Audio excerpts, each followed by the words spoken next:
그리고 여기에 그 다음 질문 잠깐 봅시다. 여기에 교회 안에서 여자는 종용하라고 하셨습니다. 자매로서 어떻게 행동하는 것이 하나님이 기뻐하실 행동인지 알고 싶습니다. 또 여자가 교회에서 말하는 것은 고린도전서에서 부끄러운 행동이라고 말씀하시는데 그렇다면 어떻게 행동해야 하나요?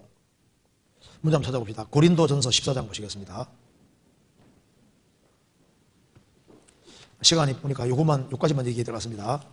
14장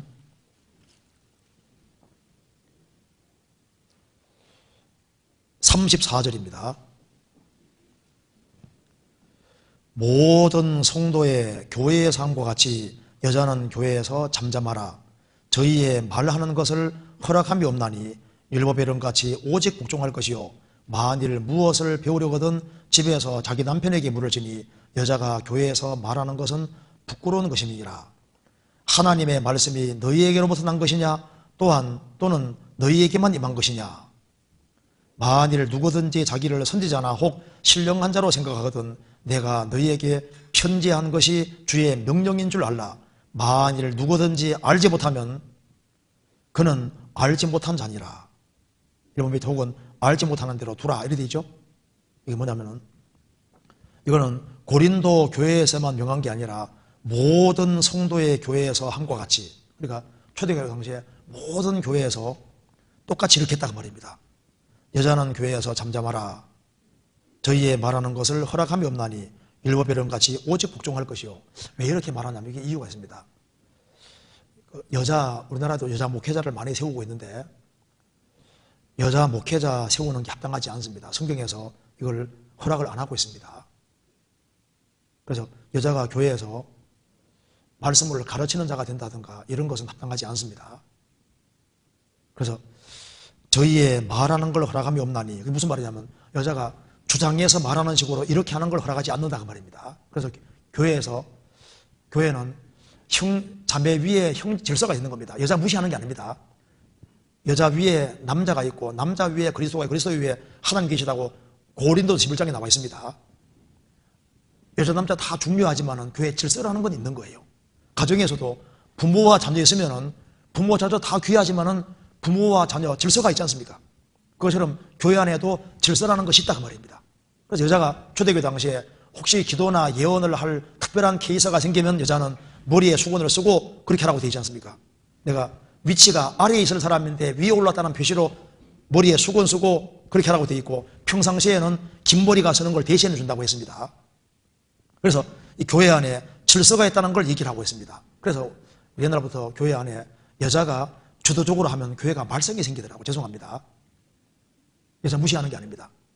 그래서 여자가 무엇을 깨닫는 것은 자기 신앙을 위해서, 자녀들의 신앙을 위해서, 불신자 전도를 위해서 깨닫는 겁니다. 그리고 특별히 이제 교회 학교 애들 있지 않습니까? 그들을 가르치고, 이거 질서가 무너질 이유가 없으니까 이게 질서 때문에 지금 얘기를 하고 있는 거예요. 그래서 만일 무엇을 배우려든 집에 자기 남편에게 물을 지니 여자가 교회에서 말하는 것은 부끄러운 것입니다. 그 말은 여자가 주장하는 자세로 뭘 한다는 건 합당하지 않다는 걸 얘기를 하고 있는 겁니다. 성경 디모데전서 2장 보시겠습니다.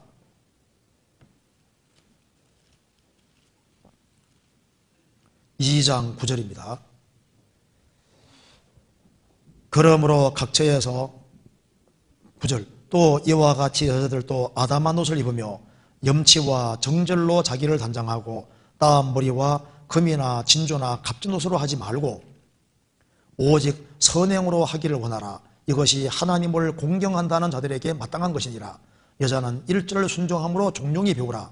여자의 가르치는 것과 남자를 주관하는 것을 허락지 아니하노니 오직 종용할지니라. 이는 아담이 먼저 지음을 받고 이와가 그 후며 아담이 꾀임을 보지 아니하고 여자가 꾀임을 보아 죄에 빠졌음이니라. 그러나 만일 정절로서 믿음과 사랑과 거룩함에 거하면 그 해선함으로 구원을 얻으리라. 이 말한 대로 여자들도 아담한 옷을 입으며, 아담한 옷이라고 말한 대로, 그래서 이 복이 흉한 옷을 입는 건 안 좋은 겁니다. 교회 오는데 막 잠옷 바람으로 온다든가 하면 안 되잖아요. 이거 안 되잖아요. 그러니까 아담한 옷을 입으며 염치와 정절로 자기를 단장하고 따은 머리와, 이 따은 머리라는 것이 이 당시에 굉장히 비싼 머리입니다. 흑인 머리처럼 있지 않습니까? 머리 가닥을 막 며칠씩 이렇게 하는 거. 돈이 엄청 많이 드는데, 막 그런 식으로는 하지 마라. 그렇게 할 돈이 있으면 선교하는 거 다 이용해야죠. 여기는 한 명도 그런 사람 없습니다. 이건 며칠씩 걸리는 머리, 돈 엄청나게 많이 드는 머리입니다. 그리고 금이나 진주나 값진 옷으로 하지 말고, 너무 비싼 옷을 다 입으면 남편 간이 막 이제 심장에 이렇게 내가 어떻게 번 돈인데 막 하면서 있지 않습니까? 너무 비싼 옷을 하면요. 그것도 이제 분수를 지켜야 되는 겁니다. 그래서 금이나 진주나 값진 옷으로 하지 말고 정말 아름다운 것은 오직 선행으로 하기를 원하라. 이것이 하나님을 공경한다는 자들에게 마땅한 것이니라. 여전한 일전을 순종함으로 종용히 배우라. 그러니까 여자에게 아름다운 모습이 순종하는 모습, 남편을 높이는 모습, 그리고 선을 행하는 모습이 얼마나 아름다워요. 여자의 가르치는 것과 남자를 주관하는 것을 허락지 아니하노니 오직 종용할지니라. 여자가 막 남자를 막 쥐고 흔들고, 여자가 남자를 막 가르치고, 남편을 막 가르치고 막 주관하고 막 주장하고 이렇게 하면은요, 남편이 순하면 들을지는 몰라도 속에서 항상 문제가 되는 거예요. 요즘요, 세상이 많이 바뀌었습니다. 그리고 학위 수양회 할 때도 보면요, 침대 받을 때 남자가 더 많이 받습니다. 여자보다. 이게 이제 작년 되기 전에는 아니었거든요. 작년부터는 많이 바뀌었습니다. 그래서 이게 세상이 많이 바뀌고 있구나. 그리고 청년들도 청년 형제들이 구원을 잘 받고 여자들이 생각보다 또 안 쉬워지는 시대가 되고 있습니다. 그래서 세상이 지금 많이 바뀌고 있는데, 우리 옛날에는 여자들이 천국 많이 간다고 했거든요. 지금은 그 생각을 바꿔야 될지도 몰라요. 여자들이 많이 바뀌었습니다. 그리고 왜 내가 꼭 성경대로 해야 하냐고 하면서 있지 않습니까? 세상이 다 여자들이 막 잘 나가는 시대인데 왜 내가 그렇게 해야 되냐고 생각하는데, 그게 마귀에게 속는 생각입니다. 우리가 평가받을 때는 성경으로 평가를 받게 되는 거예요. 이는 아담이 먼저 지음을 받았습니다. 하나님이 아담을 먼저 지은 것은 위치적으로 남자가 위에 있다는 걸 말하는 거예요. 이와가 하와가 그 후며, 아담이 꾀임을 보지 아니하고 여자가 꾀임을 보아 죄에 빠졌습니다. 그래서 죄송하지만 여자들이 더 쉽게 속아요. 무슨 말이냐면, 여자들은 짜잘한 건 잘 보는데 큰 것은 어쨌든 남자가 잘 봅니다. 참 신기한 거예요. 그러니까 남자가 공부를 적게 해서도, 여자가 공부를 많이 해서도 짜잘한 건 잘 보는데 큰 건 남자들이 잘 봐요. 그거 참 신기하죠. 애가 다쳤다, 피가 흐르면 막 어머니들은 막 공부를 아주 많이 한 사람들 막 호들갑 들고 막 하거든요. 남자들은 딱 보면 얘가 죽을까 안 죽을까 그것부터 생각하거든요. 안 죽겠다 하면 일단 안심부터 한다고요. 그러니까 달라요. 삶을 보는 게 다르거든. 그러니까 여자들은 짜잘한 걸 잘 보는데 큰 걸 잘 못 보기 때문에, 이건 꼭 공부를 많이 하는 거 별로 관계없는 것 같더라고. 꼭 다 그런 건 아니지만요. 그래서 여자들은 짜잘한 것 때문에 큰 걸 망치는 거예요. 남자들은 짜잘한 건 잘 못 보지만 큰 건 잘 보거든요. 그러니까 전체 줄기, 중요한 거, 큰 거, 이런 것은 훨씬 남자가 바르기 때문에 교회가 전반적으로 어떻게 흘러가야 될지, 큰 방향 이런 것은 남자 중심으로 해야지 맞는 거예요. 여자들은 짜잘한 건 잘하는데 짜잘한 것 때문에 큰 걸 잘못하면 뒤집을 수도 있는 겁니다. 여자들은 또 세세한 건 또 기억을 또 너무 잘하는 거예요. 남자들은 중요한 건 또 기억을 잘하거든요. 큼지막한 거. 그래서 남자들은 어디 외출을 하고 멀리 간다 하면요, 그 무신경한 남자도 집 단속 같은 건 잘하거든요. 불 끄는 거 이런 거 혹시 화재 나면 안 되니까. 그러니까 생명에 관계되는 중요한 것은요, 이 남자들이 그게 참 원래 그런 게 있어요. 원래 프로그램이 그렇게 돼 있다니까요. 중요한 것. 그래서 여기 이제, 그러나 여자들이 만일 정절로서 믿음과 사랑과 거룩함에 거하면 그 해산함으로 구원 얻으리라. 이게 무슨 말이냐면, 마지막으로 이것만 잠깐 설명드리고 마치겠습니다. 이게 어떤 뜻이냐면은, 여기 봐요. 남자가 구원을 받아서도, 창세기 3장에 말한 대로 남자가 구원을 받아서도 노동하면서 처자식을 버려 먹여 살릴 이 책임에서는 구원받아도 해방이 안 된다고요. 그리고 여자가 구원을 받아서도 자녀를 낳고 키우는 요 수고에서는 해방이 안 되거든요. 그러니까 남자도 처자식을 먹여 살릴 준비를 다 해놓고 그 일이 끝나면은 여기에서 구원되고 노동에서 해방이 되는 거예요. 여자들도 자녀 낳고 키우는 일이 끝나면은 이 문제에서 해방이, 여기 구원이라는 것은 이런 하나님이 창세기 3장에서 내린 벌에서 해방된다 그 말입니다.